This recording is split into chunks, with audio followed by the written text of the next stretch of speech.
The Heat were taking on the Bucks for the second time in 3 days, and just like last time, it was Gabe Vincent leading the way to a Miami win, with Victor Oladipo coming up big late in the game. We break down Oladipo's continuing impact, how Miami pulled away in the fourth, and ask, is it time for a change to the starting lineup?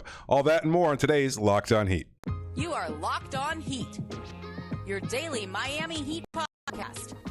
Part of the Locked On Podcast Network, your team every day.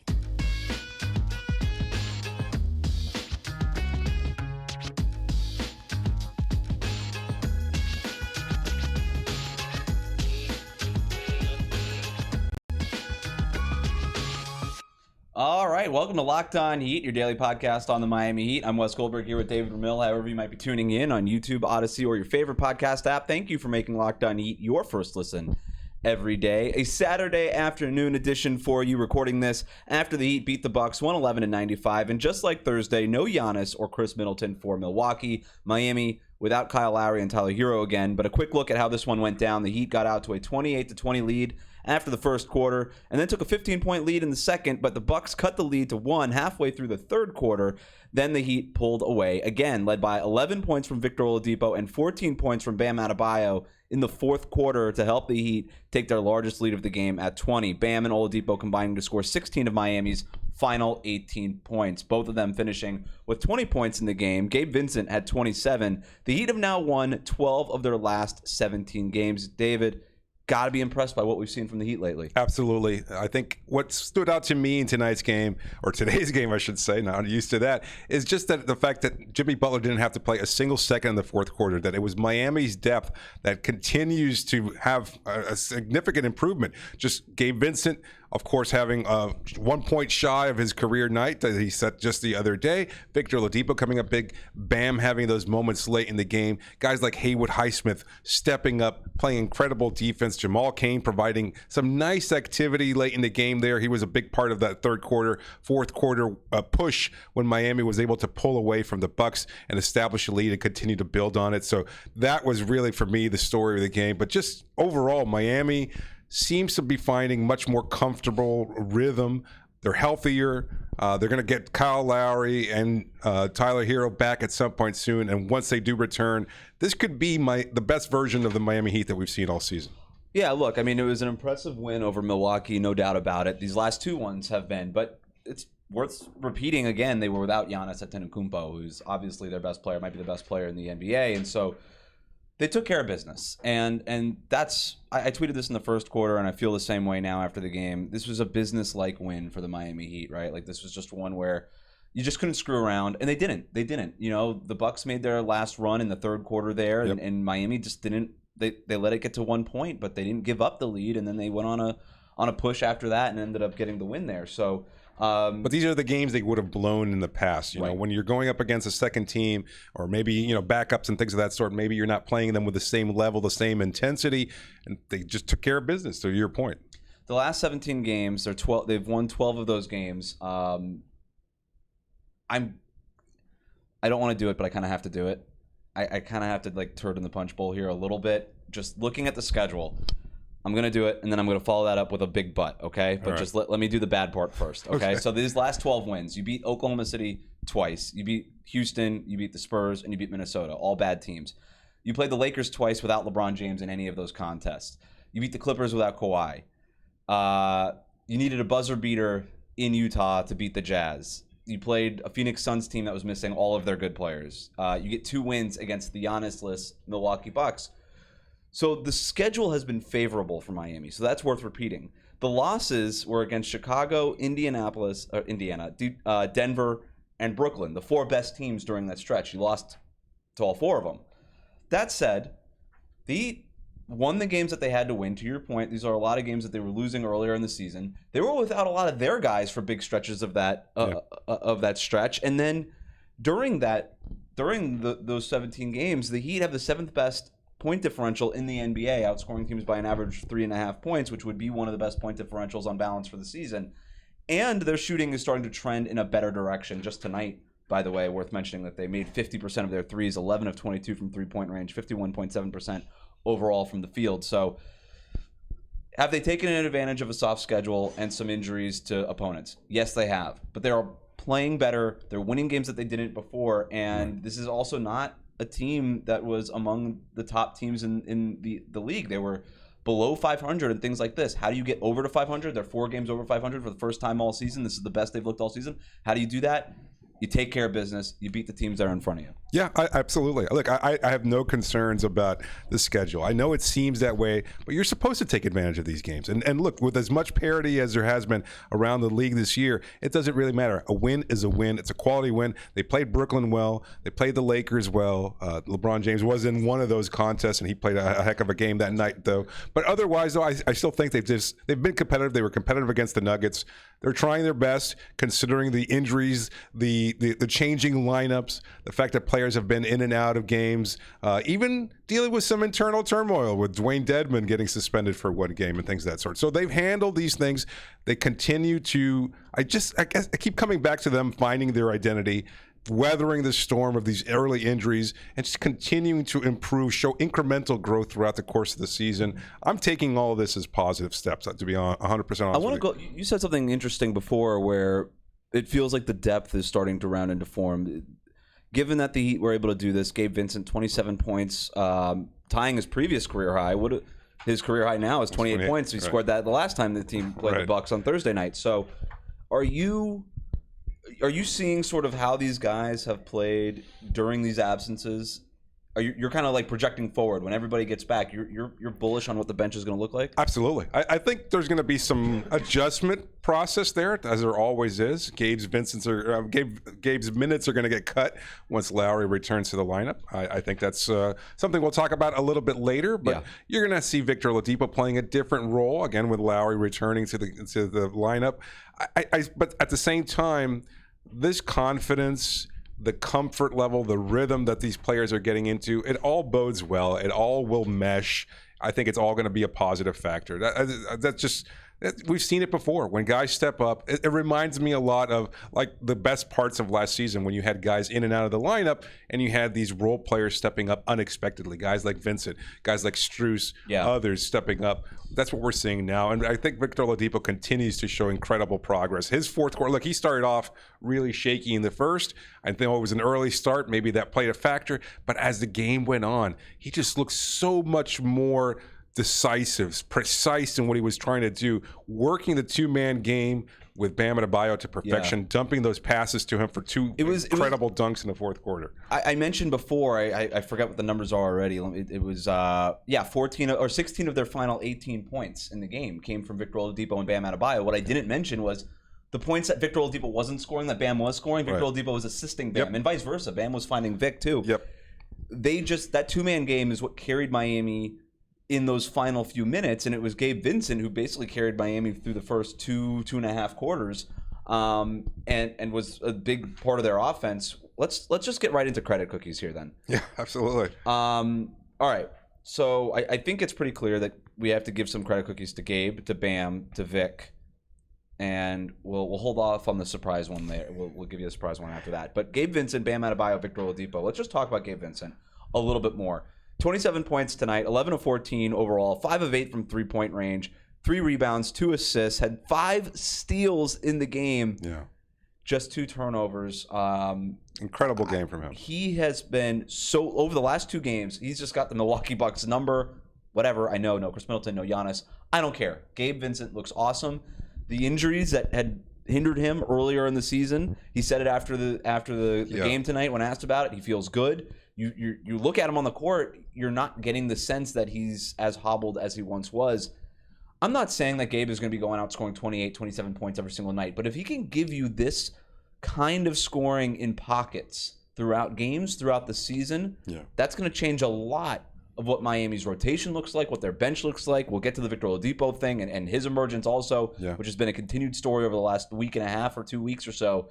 But Gabe Vincent specifically, with him playing like this, that changes a lot of things. Yeah, it's not that long ago when Miami's bench was the absolute worst in the league. Like they weren't getting any kind of production from anybody, and you were hoping that maybe Duncan Robinson would go in there and provide a spurt of offense. They haven't gone. They have been getting so much more from so many other different players. And look, Vincent started tonight.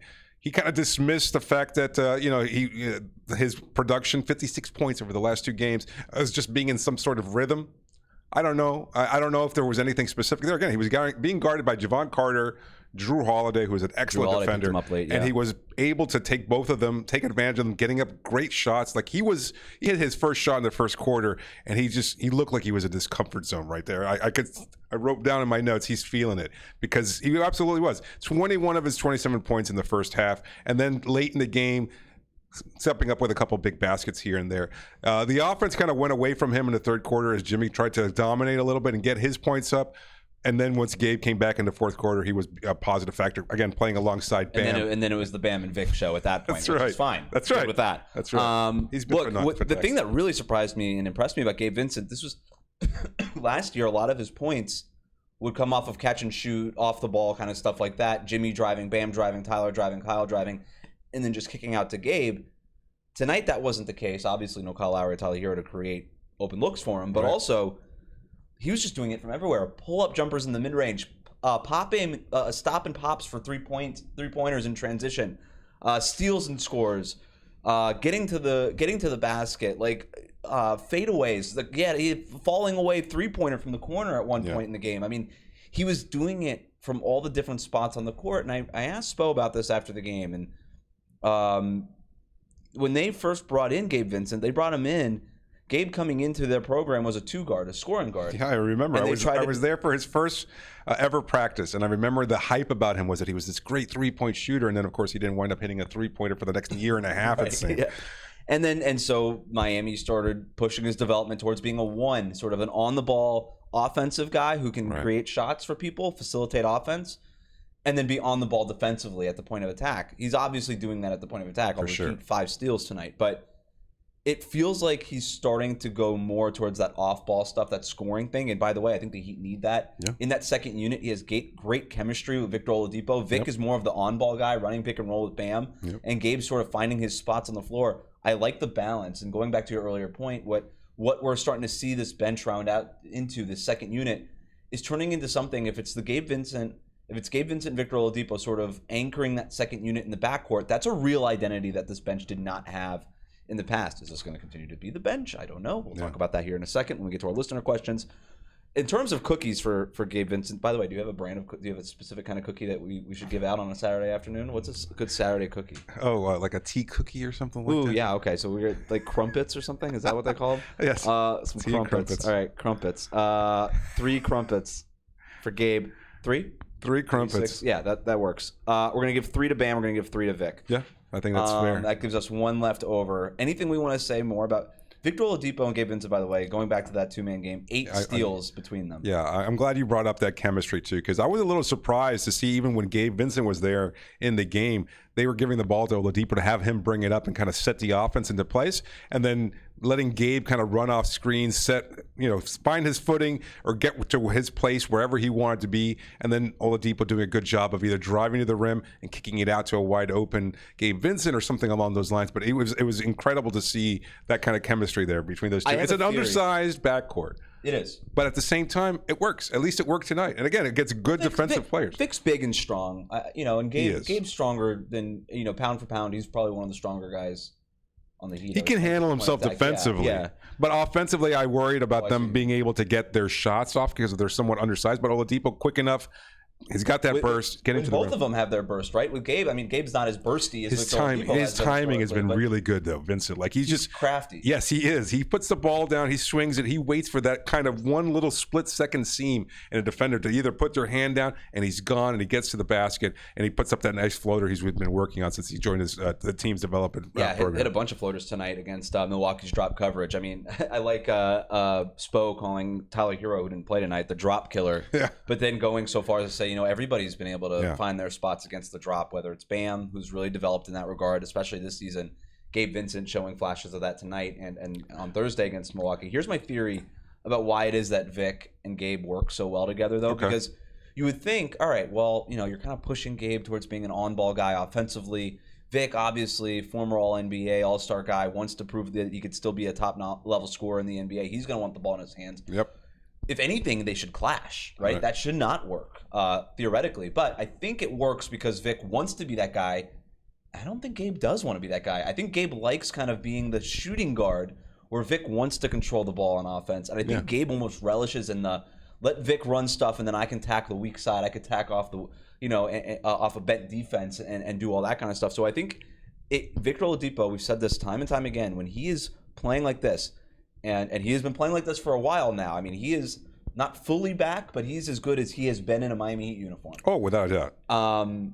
When he's like this, everything else clicks into place. Max Strus doesn't have to do stuff like a six man. He could just be off the ball, scoring, driving against rotating defenses. Gabe Vincent ditto, can attack a rotating defense. Vic is good enough in just a straight pick and roll, which we saw in the stretch run of this game with Bam Adebayo. You just put them in a pick and roll.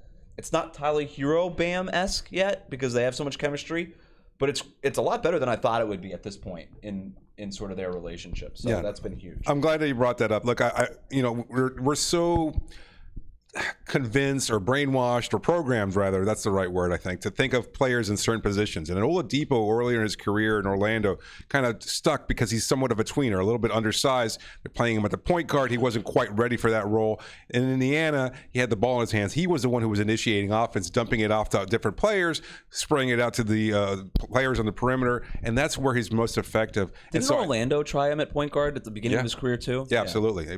Similar to what happened with Dwayne Wade. They weren't quite sure what to do with him, and they've just kind of followed that same pattern throughout their career. No, let's talk about Bam Adebayo then also, because we mentioned the fourth quarter there. 14 points for him in the fourth quarter, 20 points overall, 9 of 19 for the game, 13 rebounds. Miami with a 51-32 rebounding edge. I think I said that would not happen again. I also thought that Giannis would be part of this game. Yeah. But they just out-rebounded Milwaukee by like 40 rebounds in this little baseball series that they put together. Bam Adebayo was great. I don't know what else to say about it other than the fact that defensively he was everywhere he needed to be. He only had to play 31 minutes tonight because Orlando Robinson was so big off the bench. Yep. But let's get to our final credit cookie here. Orlando Robinson deserves a shout out. I'm not ready to give him a cookie quite yet. No, he was fine.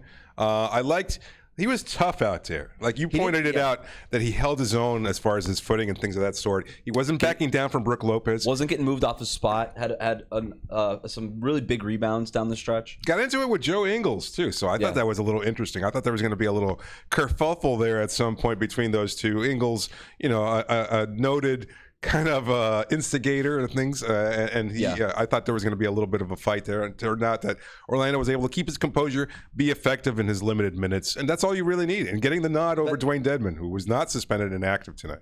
Yep, DNP-CD for Dwayne Dedmon. Orlando Robinson now. It's been a few games in a row. Obviously, Dedmon was suspended for one of them, but it's been a few games in a row now that Orlando Robinson is getting these minutes over Dwayne Dedmon. I think it's safe to say that Orlando Robinson is Miami's backup center. I don't see a reason why they would move Dwayne Dedmon back into that second unit at this point, other than maybe just trying to manage whatever two-way days Orlando Robinson has left. But I think the writing's on the wall about what the Heat are going to try to do here. It feels like they're going to try to shop Dwayne Dedmon. I don't think that's much of a secret at this point. Try to move off of him, create the roster spot and the salary cap space that they need in order to promote Orlando Robinson to the 15-man. Certainly possible. Dedmon speaking after the game in the locker room, saying there was clarity now about his situation and just frustrated over playing time and wanting to win. Kind of canned answers, but at the same time, you can tell that there's some frustration there. I'm sure there's frustration from all parties involved. Not from Orlando Robinson. 17 minutes for him, 4 points, 8 rebounds. And look, he was a -2 tonight, but that was because he came in late. During garbage time. You take garbage time out of it. He was, like, I think for most of the game, just a 0 on the plus-minus sheet. And you're like, oh, what's the big deal? The big deal is that before Orlando Robinson, the backup center wasn't a 0. The backup center was like a -6, a -8, a -11 almost every single night. Right. That was a drag on Miami's differential every single night. It was a sinkhole for the Heat when Bam Adebayo would come out of the game. And that's why Bam basically had the best point differential on the team. The best on-off numbers on the team was partly because Bam has been Miami's most consistently best player all season, but also because the backup situation, kind of like a Nikola Jokic situation in Denver where they could never find an answer for the backup center spot.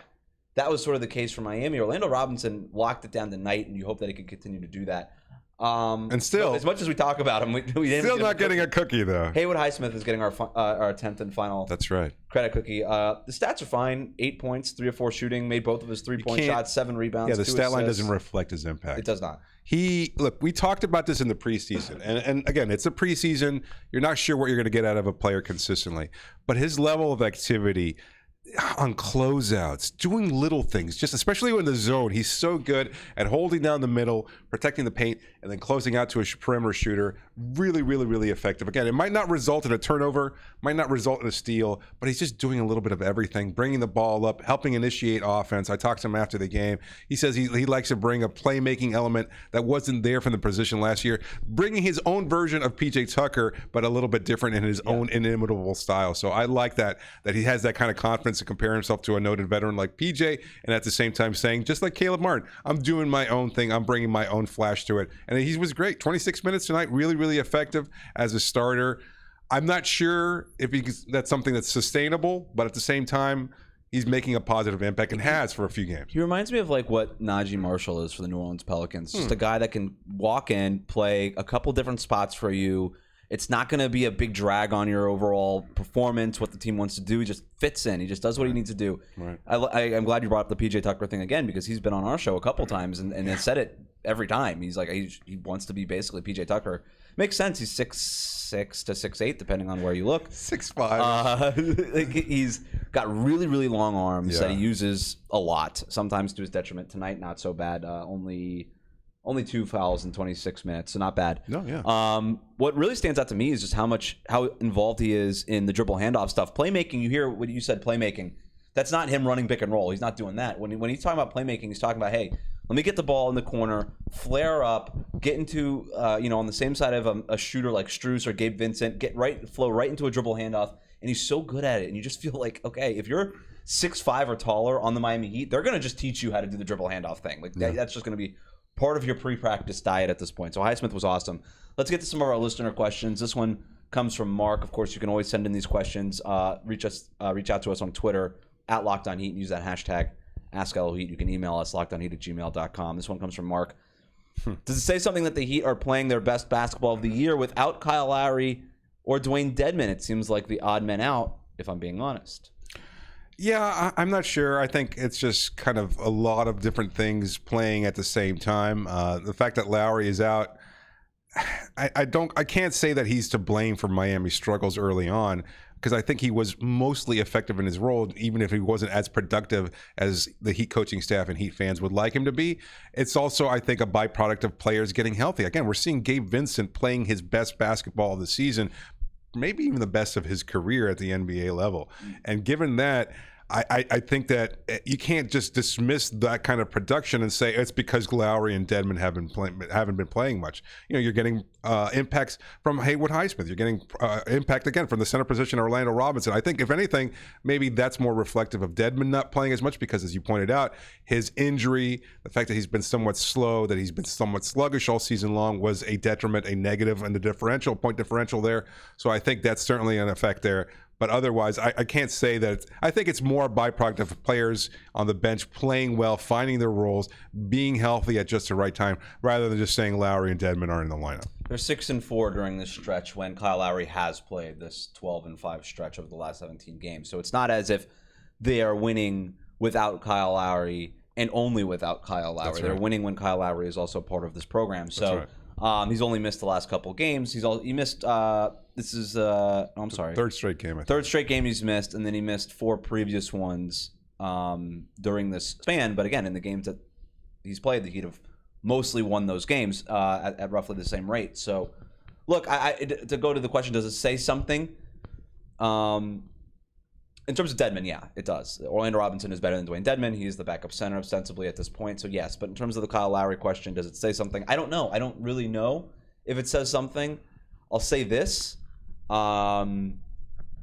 His role is different. His role is right now in flux. I think when Kyle Lowry returns, that's a question about not necessarily whether or not he's going to start or whatever. Let's just get to the next one.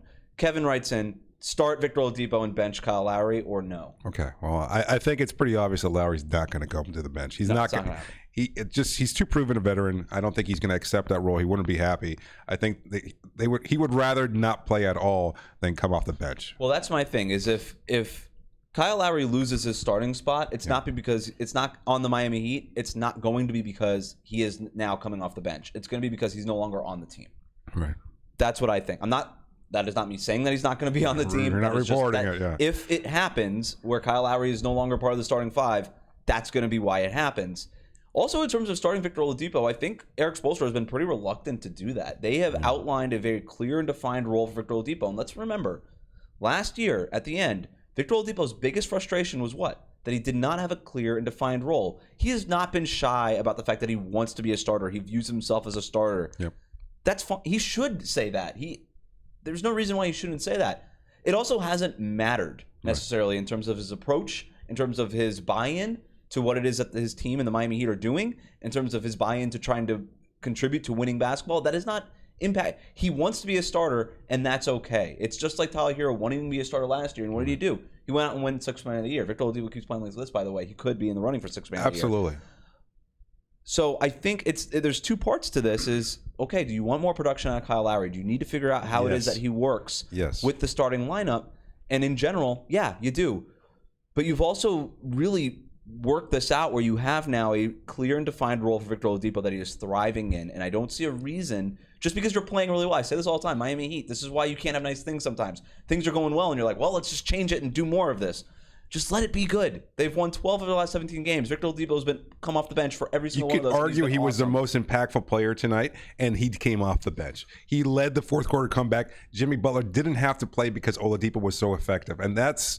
I think that's pretty clear. I think, again, it doesn't matter. Star in your role. We've heard that before. Somewhat cliche, but it's very, very effective in saying, you know what? If I'm coming off the bench, I'm going to be great off the bench. If I'm starting, then let me thrive as a starter. It doesn't really matter, to your point, and I agree 100%.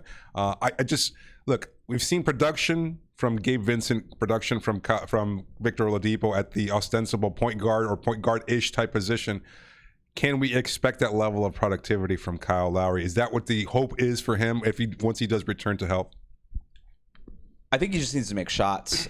He's shooting around 30% now. It's been actually 28% on threes during this stretch when he has been available, so that's not been great. But I think when I talk about production, I mean just making shots. Sure. At this point, it's pretty clear that the Miami Heat are going to lean further and further into pick and roll with Bam Adebayo. The Heat are one of the best pick and roll teams in the NBA. They are super efficient when it's Tyler Herro and Bam running the pick and roll. We're starting to see, like we were just talking about, Victor Oladipo develop that chemistry with Bam Adebayo. That was on display tonight to close the game. That seems to be where the offense is headed. And then obviously the Jimmy Butler stuff here and there, you work that in. I don't know where Kyle Lowry fits into that. It's not been smooth. The way to make it smooth real quick is for him to start making shots. Yeah.